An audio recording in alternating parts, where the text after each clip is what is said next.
Family, let's be honest. Nobody signs up for hard times. Nobody wakes up and says, Lord, give me a struggle today. Yet somehow hardship finds all of us. The question isn't if we'll face hard times. The real question is why God allows them and what he's doing while we're in them. Hard times are not proof that God has left you. More often, they are evidence that God is working on you. See, God is more concerned with your character than your comfort. If comfort were the goal, growth would be optional, but God is after something deeper, something eternal.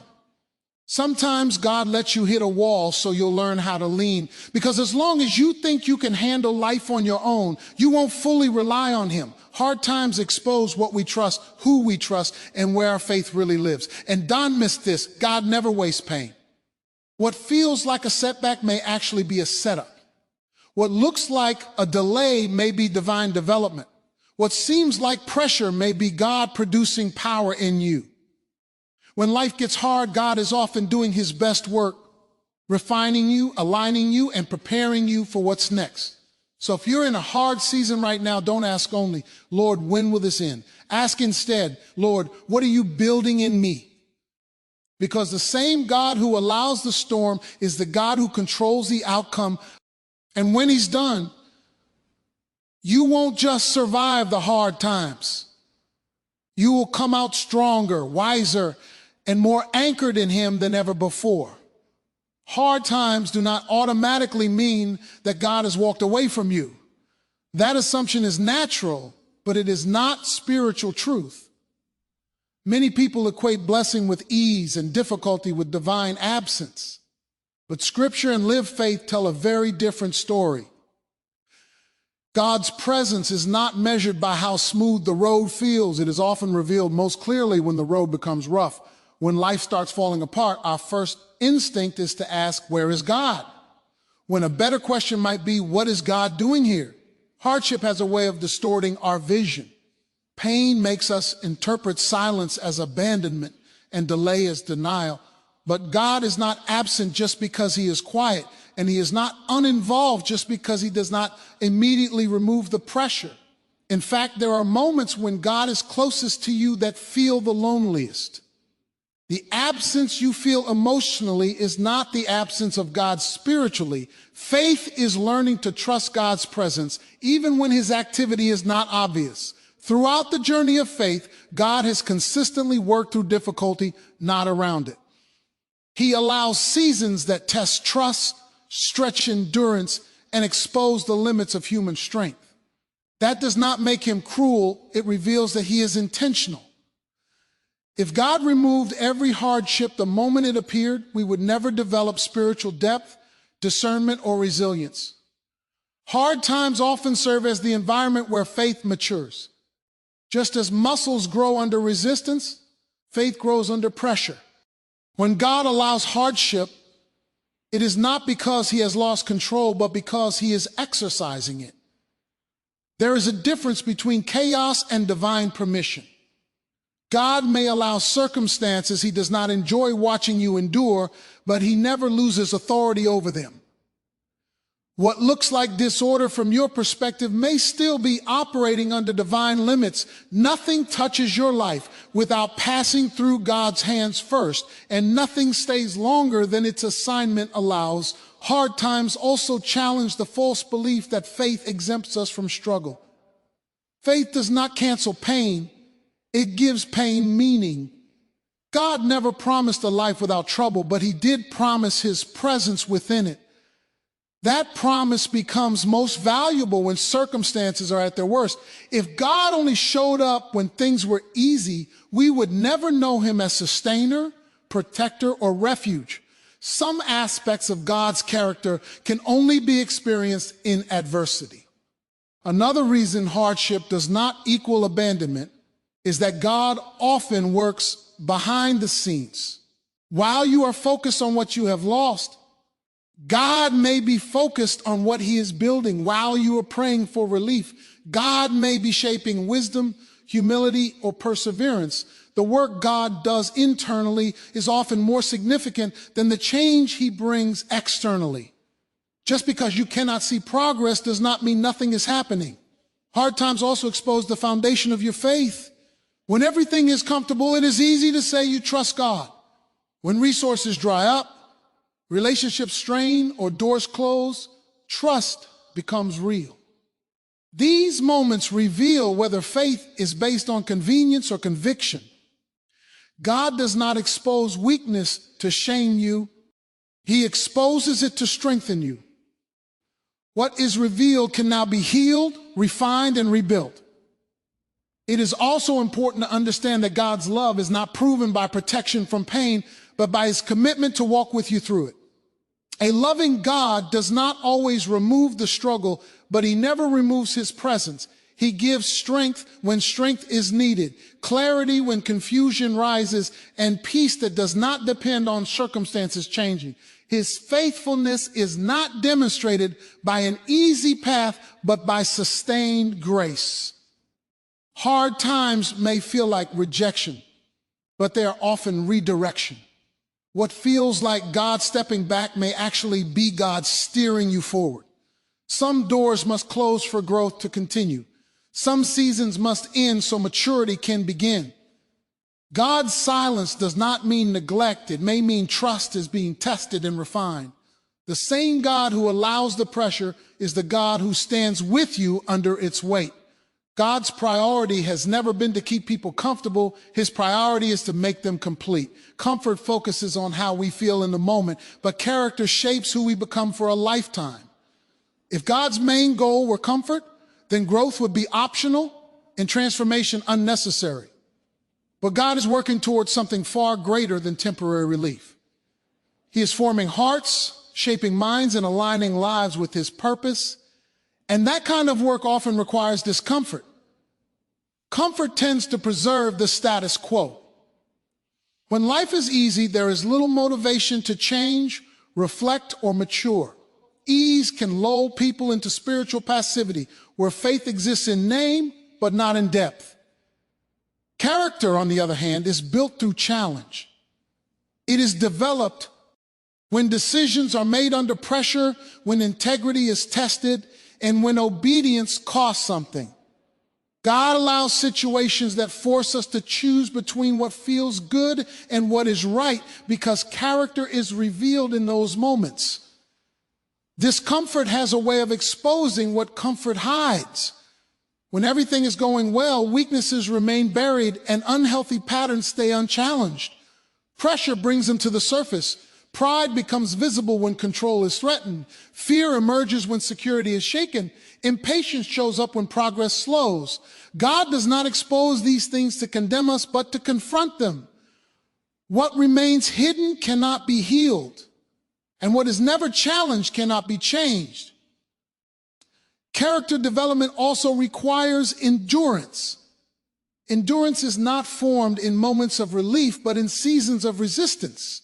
Waiting, uncertainty, and delay teach lessons that instant solutions never could. In these seasons, faith is stretched beyond surface level belief into lived trust. God uses time and tension to teach dependence, humility, and perseverance. These qualities cannot be rushed. They are formed through sustained pressure and consistent obedience. Another reason God prioritizes character over comfort is that character determines capacity. What God desires to give you in the future requires who you must become first. Blessings without maturity often become burdens. Influence without integrity leads to collapse. Responsibility without discipline produces damage. God shapes the person before he expands the platform. The pressure you experience now may be preparation for opportunities you cannot yet see. Discomfort also teaches discernment. When life becomes difficult, you are forced to evaluate your values, your priorities, and your attachments. You begin to distinguish between what is essential and what is merely convenient. Comfort blurs these lines, but hardship sharpens them. God uses uncomfortable seasons to realign your focus, stripping away distractions and clarifying purpose. What once seemed important loses its grip and what truly matters becomes clearer. God's concern for character also explains why he sometimes allows prolonged difficulty.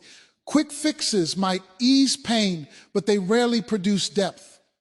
Character is not formed in moments, it is shaped over time. Just as discipline in any area requires consistency, spiritual maturity requires ongoing refinement. God remains patient in the process because he is invested in lasting transformation, not temporary relief. It is also through discomfort that obedience is purified. When obedience is convenient, it can be motivated by reward. When obedience is costly, it reveals devotion. God allows situations where obedience requires sacrifice so that faith moves from habit to commitment. These moments deepen the relationship between God and the believer, shifting faith from routine to reliance. Finally, character reflects God's nature more than comfort ever could. God's goal is not simply to make life easier, but to make lives holy, resilient, and anchored in truth. Comfort may make life pleasant, but character makes it purposeful. When God allows discomfort, he is not withholding love, he is expressing it in a deeper form. He is shaping people who can stand firm, love well, and remain faithful regardless of circumstances. Hardship has a way of uncovering what success and stability often conceal. When life is predictable and resources are plentiful, trust can quietly shift from God to systems, routines, and personal ability. Confidence begins to rest in what is visible and controllable rather than in God himself. Difficulty interrupts that illusion. It removes the safety nets we did not realize we were leaning on and forces us to confront the true object of our trust. When things begin to fall apart, the question is no longer theoretical. Trust becomes practical and immediate. In moments of loss, uncertainty, or fear, people instinctively reach for whatever they believe will hold them. Some grasp for control, working harder and tightening their grip. Others retreat into anxiety or distraction. Still others turn to relationships, resources, or habits to ease the pressure. These reactions reveal where trust has been placed all along. Hard times are not meant to destroy faith, but to clarify it. They show whether faith is rooted in circumstances or anchored in God. If peace disappears the moment stability is shaken, then peace was never truly grounded in God's presence. If hope collapses when plans fail, then hope may have been attached more to outcomes than to God's promises. Hardship exposes these misplaced attachments so they can be corrected. Self-reliance is often the first thing challenged in difficult seasons. Many people are capable, driven, and disciplined, and those qualities can create a sense of independence that slowly pushes God to the margins. There is nothing wrong with competence, but it becomes dangerous when it replaces dependence. Hardship humbles human ability, reminding us that strength has limits and control is never absolute. In those moments, trust is redefined, not as confidence in self, but as surrender to God. Hard times also reveal how deeply God's word has been internalized. When pressure rises, rehearsed beliefs are tested. Promises that once sounded comforting must now be lived. If faith exists only in theory, it will struggle under stress. But when truth has been rooted in the heart, it surfaces naturally in moments of crisis. What you turn to in pain reveals what you truly believe. Trust is further revealed through obedience under pressure. It is one thing to follow God when the path is clear and the outcome seems favorable. It is another to obey when obedience feels risky or illogical. Hardship often presents decisions where trust must outweigh understanding. These moments strip faith of convenience and reveal whether trust is conditional or committed. God uses these tests not to trap people, but to strengthen trust through experience. Another way hardship reveals trust is through prayer. Difficult seasons expose whether prayer is a last resort or a first response. When life is smooth, prayer can become routine or casual. Under pressure, it becomes urgent and honest. The tone of prayer changes, moving from formality to dependence. In these moments, trust shifts from self-sufficiency to reliance on God's presence and guidance. Hard times also confront false sources of security. Financial stability, professional identity, relationships, and health can quietly become substitutes for trust in God. When these are shaken or removed, fear surfaces. But that fear serves a purpose. It highlights where security has been misplaced and invites a reordering of trust. God does not remove these things to harm, but to remind people that none of them were meant to carry the weight of ultimate security. As trust is exposed, it is also deepened. When God sustains you in weakness, provides in scarcity, or brings peace in chaos, trust moves from belief to conviction. Faith becomes personal and experiential. You no longer trust God because you were taught to. You trust Him because you have seen His faithfulness firsthand. In this way, hardship becomes a refining process. It strips away shallow trust and replaces it with something stronger and more resilient. What is revealed can then be rebuilt on a firmer foundation. Trust that has been tested is not easily shaken. Through hardship, faith is no longer abstract. It becomes anchored, proven, and alive. Pain often feels random when you are in it. It arrives unannounced, disrupts plans, and leaves questions in its wake. In those moments, it is easy to assume that suffering is meaningless, that it exists only to wound and weaken. Yet pain in God's hands is never wasted. What appears pointless on the surface is often purposeful beneath it. God does not delight in pain, but He does use it, shaping it into something redemptive and transformative. Pain has a way of gaining attention like nothing else. Comfort can allow people to ignore deeper issues, but suffering demands reflection. It slows life down and forces honest evaluation.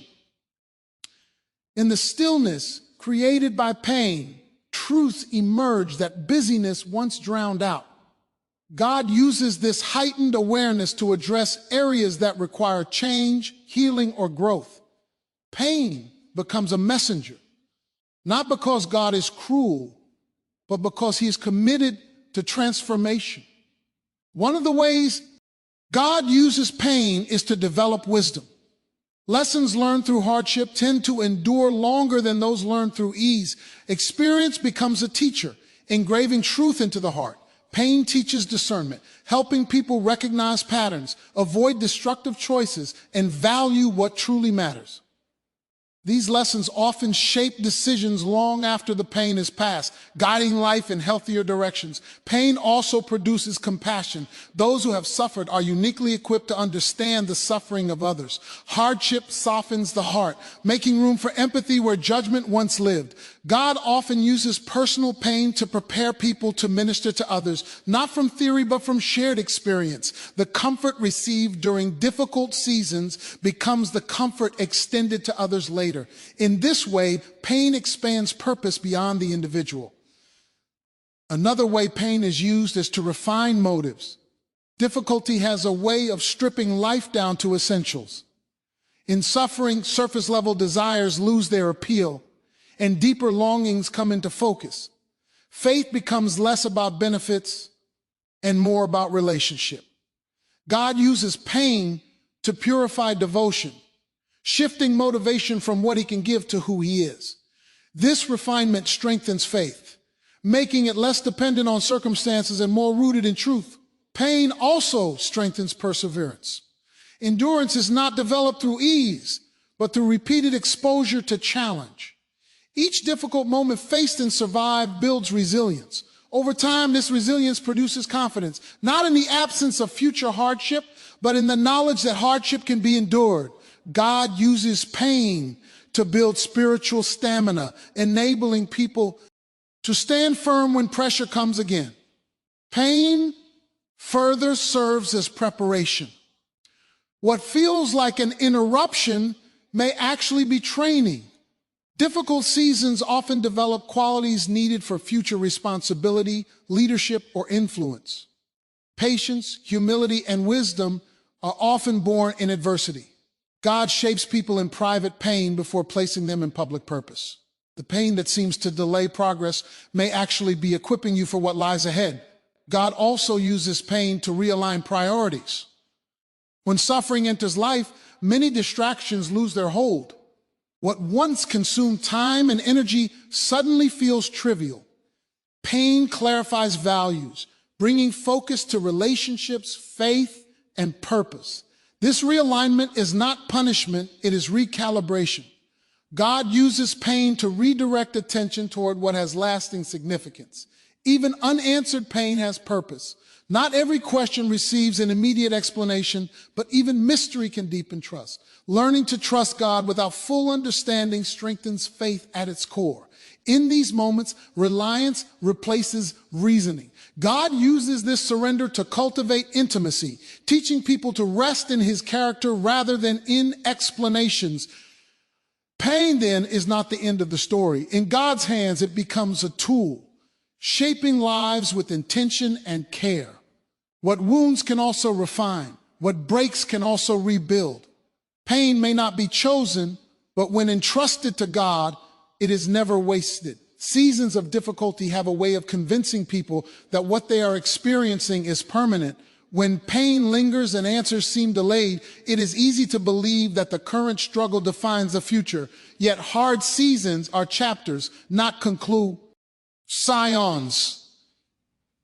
They feel consuming because they are present, but they are not final.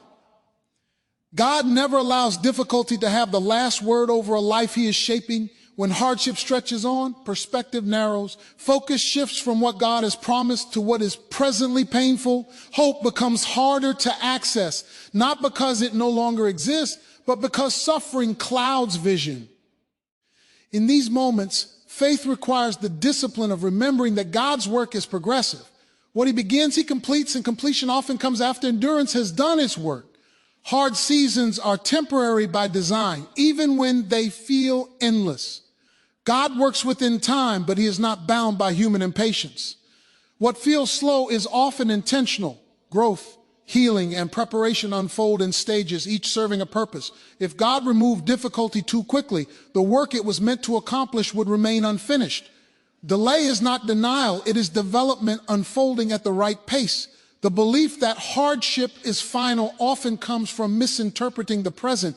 Pain has a way of magnifying itself, making everything else seem smaller or distant, but God's promises do not shrink in hard times, they simply wait. The same God who spoke hope into your life before the struggle is still faithful during it. Circumstances change, but his character does not. Another reason hard times are not the final destination is that God is always moving life forward, even when it feels stagnant. Progress is not always visible. Sometimes growth happens beneath the surface, strengthening roots rather than producing immediate fruit. What looks like standing still may actually be deep internal movement. God often works inwardly before outward change appears. Hard seasons also serve as transitions. They mark the space between what was and what will be. Transitions are uncomfortable because they involve release and uncertainty. Old patterns, relationships, or identities may be ending while the new has not yet fully emerged. This in-between space can feel disorienting, but it is necessary. God uses it to detach people from the past and prepare them for the future. Hope is sustained in difficulty by remembering that God controls outcomes, not circumstances. Circumstances fluctuate, but outcomes are guided by divine purpose. What appears chaotic is still moving toward a God-ordained result. This does not mean every detail will be understood, but it does mean nothing is wasted or misplaced. God weaves even painful experiences into a larger story of redemption and growth. Hard seasons often produce strength that would never develop otherwise. Endurance, wisdom, and faith are forged in adversity, equipping people for life beyond the struggle. When the season shifts, those who have endured do not emerge unchanged. They carry deeper insight, greater resilience, and a stronger foundation. The struggle may end, but the strength it produces remains. God's control of the outcome also means that failure is never final. Mistakes, losses, and setbacks do not disqualify or define a life. God specializes in restoration and renewal. What seems broken beyond repair can be rebuilt. What feels lost can be redeemed. The current season does not determine the final result. God's purpose does. Even when the end of hardship is not immediately visible, faith holds on to the truth that God is faithful to finish what he starts. Trusting this truth does not minimize pain, but it anchors hope. The assurance that difficulty is temporary and purpose is permanent allows endurance to take root. The season will change, the pressure will lift, and what God is producing through the struggle will outlast the struggle itself.